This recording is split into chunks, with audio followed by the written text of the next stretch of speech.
जय गुरुदेव। बदलते हुए समय के साथ साथ हमारे जीवन में बदलाव आना बहुत ही महत्वपूर्ण बात होती है। तो बदलाव हमारे पुराणों में भी लिखा गया है कि बदलाव सबसे पहले हमारे घर परिवार के सदस्यों में आना चाहिए। यानी कि भक्ति भाव में जो घर में पूजा अनुष्ठान करते हैं उसी के साथ परिवार यदि मिलकर करे तो काफी बदलाव आ सकता है। और वही बदलाव बच्चों में पढ़ाई में, घर के बड़ों के व्यापार में और घर की महिलाओं जो घर को संभालती है उनमें हर चीज में तरक्की होती है। यानी कि हमारे घर में यदि कोई मेहमान आता है तो वो भी आपकी प्रशंसा करके जाता है। तो उसी तरीके से हमारे जीवन में परिवर्तन अति आवश्यक है।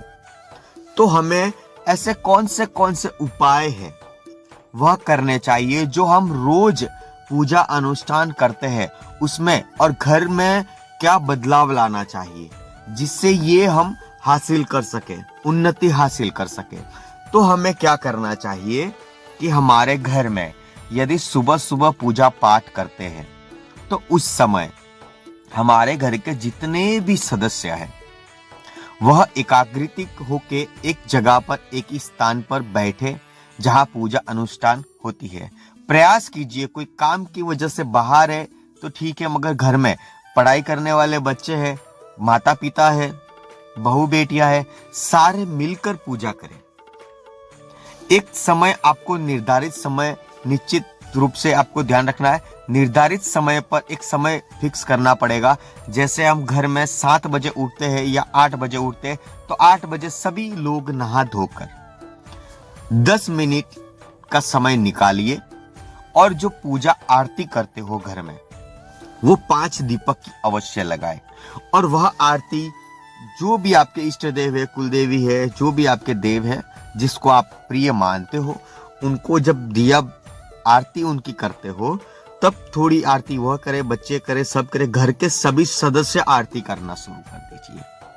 फिर देखिए आपके परिवार में संयम और एकाग्रता बढ़ेगी। यानी कि पूरा परिवार मिल के रहेगा। किसी भी व्यक्ति का जो मन है वह भटकेगा नहीं और किसी भी प्रकार का उनमें परिवर्तन देखने मिलेगा। यानी कि कुछ ऐसी जो होती है, बहुत से बच्चों में ऐसा होता है, बड़ों में भी ऐसा होता है, कोई शराब पीते हैं, कुछ दोस्तों के साथ में बहुत लेट तक घूमते हैं। तो ऐसी जो क्रियाएं हैं, ऐसा घर के अंदर माहौल है, 10 लोग यदि सही है तो एक व्यक्ति ऐसा होता है जो सबको तकलीफ देता है।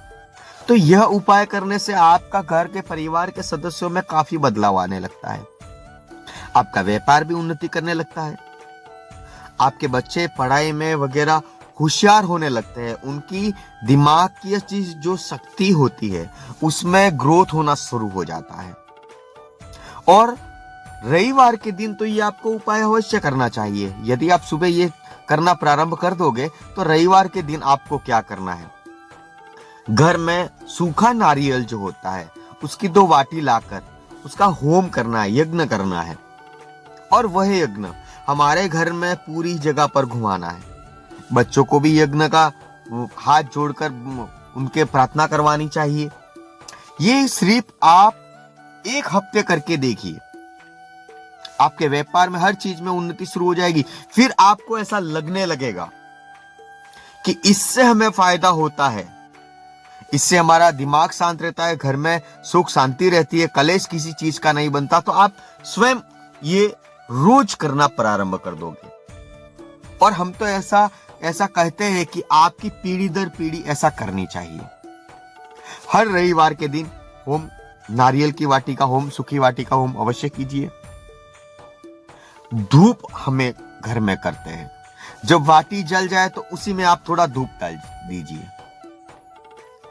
जैसे गूगल होता है, गूगल का धूप आप 2-3 अलग अलग धूप लाइए तो आपको जो भी आपको उचित लगे, मगर सर्वश्रेष्ठ गूगल का धूप होता है, वह आप घर में कीजिए। उसकी खुशबू मात्र से भगवान को अर्पित करने के बाद में जो उसका धुआं अपने घर में फैलेगा, वह जितनी घर की नकारात्मक ऊर्जाएं हैं वह सारी उससे बाहर हो जाएगी और आपके घर पे आते ही, घर में घुसते ही एक अलग ही शक्ति का प्रभाव आपको देखने मिलता है।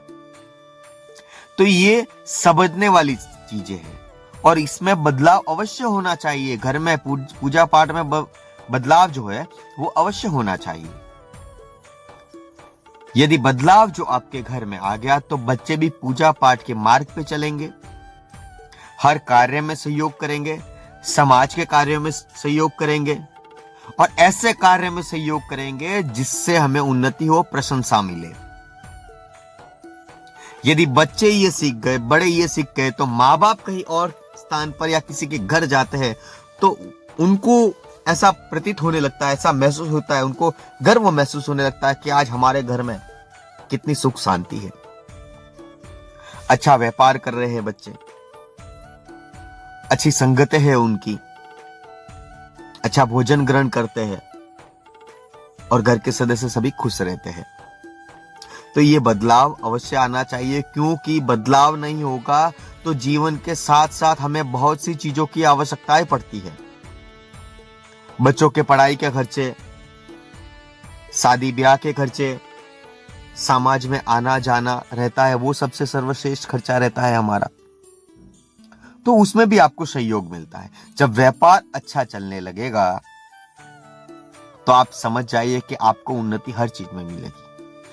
ये सोचते रहते हैं कि हमारी दुकान जो है वह बहुत ही छोटी है, अब उस दुकान में 1000-1500 का माल रखा हुआ है, अब हम उन्नति कैसे करेंगे? जब उसमें ग्राहक आएंगे, ग्राहक की बढ़ोतरी होगी तो सब सारी चीजें बढ़ना शुरू हो जाएगी। छोटे से बड़े कब बन जाओगे ये भी आपको पता नहीं चलेगा। तो ऐसा कभी नहीं सोचना है व्यापार के विषय में। बिल्कुल ही आपको ऐसा नहीं सोचना है कि हमारा व्यापार छोटा है, बड़ा है, कुछ नहीं। हर व्यापारी को उसका व्यापार प्रिय होता है, क्योंकि छोटे से छोटा व्यापार करने वाले का भी छोटे से तो गुजारा चलता है, बड़े का बड़े से चलता है। उसी प्रकार से सभी लोगों का ये कार्य चलता रहता है। तो हमें ये जो उपाय बताए हैं, ये उपाय आपको अवश्य करने चाहिए। आप 1 हफ्ता करके देखिए, रविवार से आप प्रारंभ कर दीजिए यज्ञ कर कर, फिर आप देखिए कि आपके जीवन में कितनी तरक्कियां आती है। जय गुरुदेव। और हमारे चैनल को सब्सक्राइब अवश्य कीजिएगा और भी लोगों को जुड़वाइएगा ताकि उनको भी मदद मिल सके। और कुछ भी आपको ऐसा लगता है तो आप कमेंट बॉक्स में लिखिए, कोई परेशानी है तो भी लिखिए, उसके विषय में हम वीडियो बनाएंगे। जय गुरु।